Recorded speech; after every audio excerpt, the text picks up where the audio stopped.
सुप्रभातम बच्चों। आज 5वीं कक्षा के हिंदी क्लास में आप सबको स्वागत और अभिनंदन। बच्चों, हमको क्या अच्छा लगता है? कहानी सुनने में, कहानी पढ़ने में, खेलने में, चित्रांकन करने में, ये सब करने में हमें अच्छा लगता है। तो आज हम ऐसे एक कवि की कहानी पढ़ेंगे, तमिल कवि तिरुवल्लुवर। उनकी कहानी हम आज पढ़ेंगे। तो आओ मेरे साथ पढ़ो। तिरुवल्लुवर का जन्म दक्षिण भारत में हुआ था। वे अलौकिक प्रतिभा के धनी थे। उनका लालन पालन एक निसंतान जुलाहे दंपति ने किया था। वे जुलाहे वल्लुवर जाति के थे। निसंतान होने के कारण उन्होंने बालक को बड़े प्रेम से पाला था। वल्लुवर का घर में पालित होने के कारण बालक का नाम वल्लुवर पड़ा था। वे अपने उच्च धार्मिक भावों के कारण तिरुवल्लुवर के नाम में प्रसिद्ध हुए। तमिल भाषा में तिरु आदर सूचक शब्द है। तिरुवल्लुवर का अर्थ है श्री वल्लुवर। मन में धार्मिक विचार रखकर जगत कल्याण के लिए वे अपने पिता माता से अनुमति लेकर घनघोर जंगल में तपस्या करने चले गए। उन्हें तपस्या से ध्यान, योग और मंत्र तंत्र की सिद्धियां प्राप्त हुई। तपस्या से सिद्धि प्राप्त करने के बाद उन्होंने संसार की सेवा करने के लिए संसार के लोगों के बीच में ही रहना पसंद किया। तिरुवल्लुवर जंगल छोड़कर नगर में आ गए। घूमते घूमते वे नगर में एक धनवान व्यक्ति का घर जा पहुंचे। उस धनवान व्यक्ति का नाम मागा सहाय था। वह उस समय बड़े संकट में था। तिरुवल्लुवर ने उसका संकट दूर कर दिया। उस धनवान व्यक्ति ने अपने लड़की की शादी तिरुवल्लुवर के साथ कर दी। जीविका के लिए वे अपना पैतृक व्यवसाय कपड़ा बुनाई लगन पूरा करने लगे। वे सादा जीवन बिताते थे और उच्च विचार रखते थे। साथ ही साथ वे परोपकार करते रहते थे। एक बार एक सन्यासी उनके घर पर आया। वह गृहस्थ जीवन से घृणा करता था। उनका विश्वास था कि स्त्री के साथ रहने से ईश्वर की भक्ति नहीं हो सकती। तिरुवल्लुवर और उनकी पत्नी का सुखी गृहस्थ जीवन तथा ईश्वर भक्ति देखकर सन्यासी ने पूछा, आपकी दृष्टि से गृहस्थ का जीवन श्रेष्ठ है या सन्यासी का? तिरुवल्लुवर ने कोई उत्तर नहीं दिया। इतना ही कहा कि आप हमारा आतिथ्य स्वीकार कर स्वयं अनुभव कर लीजिए। पति पत्नी की एक दूसरे के प्रति प्रेम, निष्ठा और सहयोग भाव देखकर सन्यासी के मन में स्त्री के प्रति दुर्भावना जाती रही। वे गदगद होकर बोले, यदि हर स्त्री आपकी पत्नी जैसी हो तो गृहस्थ जीवन से ही श्रेष्ठ है। इसमें ईश्वर भक्ति में बाधा नहीं बल्कि सहायता मिलेगी। यह कहकर सन्यासी वहां से जा चला गया। तो अब हम कुछ शब्दार्थ लिखेंगे। वल्लुवर जुलाहा। जुलाहा मतलब तंती, जो लुगाई इत्यादि बुनते हैं। कल्याण हित, संकट विपत्ति, विपद आपद ये है संकट। दुर्भावना बुरी भावना, कुभावना। आतिथ्य अतिथि, सत्कार आतिथ्य अतिथि सत्कार। गदगद खुश होना, आनंद हो जाना। कुर्ला कुर्ला मतलब छोटा। तिरुवल्लुवर का जन्म दक्षिण भारत में हुआ था। वे अलौकिक प्रतिभा के धनी थे। धनी मतलब अलौकिक प्रतिभा, अर्थात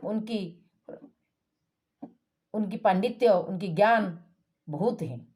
उनका लालन पालन एक निसंतान, जिनकी कोई पुत्र या कन्या नहीं है, निसंतान जुलाहे दंपति व तंती दंपति ने किया था।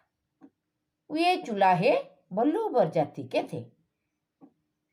तंती माने बल्लूबर जातिर थिले। निसंतान होने के कारण उन्होंने बालों को बड़े प्रेम से पाला था। वे निसंतान थे, पुत्र कन्या उनकी कोई नहीं थे, इसलिए वो एक पुत्र को पुष्य पुत्र रूप में ग्रहण कर उनके पालन पोषण बड़ी प्रेम से किया था। बल्लूबर घर में पालित होने के कारण बालक का नाम बल्लूबर पड़ा था। वे अपने उच्च धार्मिक भाव के कारण तिल्लूबर के नाम से प्रसिद्ध हुए। वो बड़ी धार्मिक थे, पूजा इत्यादि कर्म अच्छे से कर लेते थे। तमिल भाषा में तिरु आदर सूचक शब्द है। तिरुवल्लुवर का अर्थ है श्री वल्लुवर। मन में धार्मिक विचार रखकर जगत कल्याण के लिए वे अपनी पिता माता से अनुमति लेकर घन घोर जंगल में तपस्या करने चले गए। आप जानते हैं जंगल में ऋषि मुनि ऋषि वे तपस्या करते हैं, आश्रम बनाते हैं। ऐसे ही तिरुवल्लुवर भी घनघोर जंगल में तपस्या करने के लिए चले गए। उन्हें तपस्या से ध्यान, योग और तंत्र मंत्र की सिद्धियां प्राप्त हुई थी।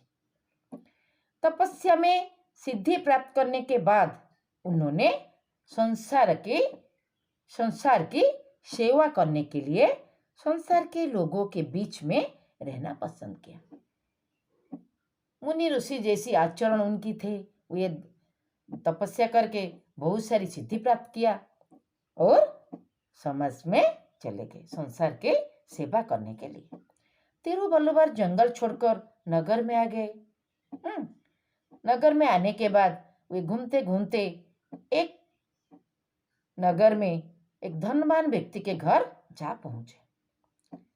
उस धनी व्यक्ति का नाम था सहाय, मागा सहाय। वो उस समय बड़े संकट में था, विपद में था, आपद में था।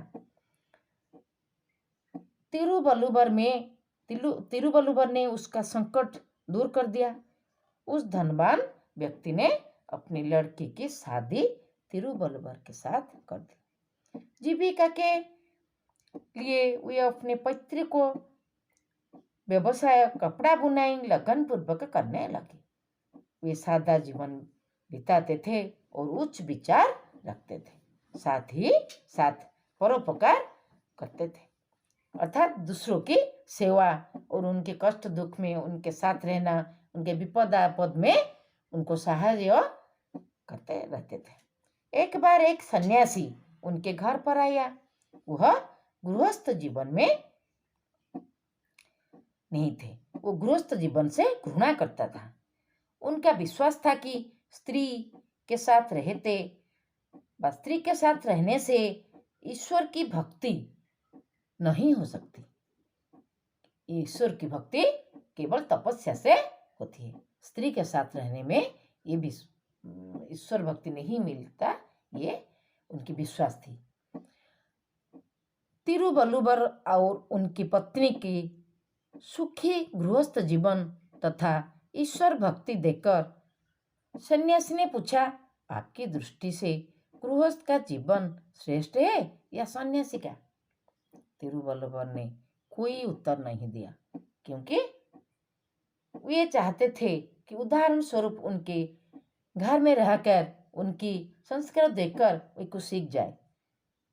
बोलने की कोई आवश्यकता वे नहीं चाहती थी।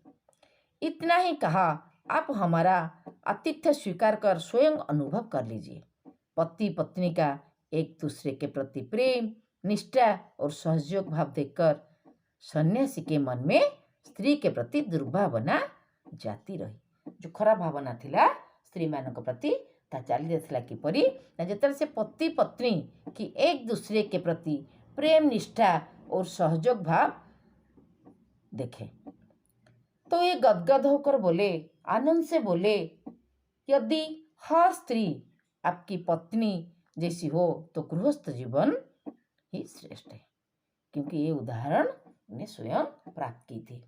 उनके गृह में वो जो रहते थे उस समय उनकी परस्पर प्रति जो स्त्री और स्वामी पति पत्नी उनके प्रति जो प्रेम निष्ठा ये सब देखकर गदगद हो गए थे। इसमें ईश्वर भक्ति में बाधा नहीं बल्कि सहायता मिलेगी। यह कहकर सन्यासी वहां से चला गया। बच्चों, आप ये विषय 2 बार पढ़ेंगे और मैं जो शब्दार्थ दिया उसको 5 बार लिखेंगे। धन्यवाद। बस आज इतने से।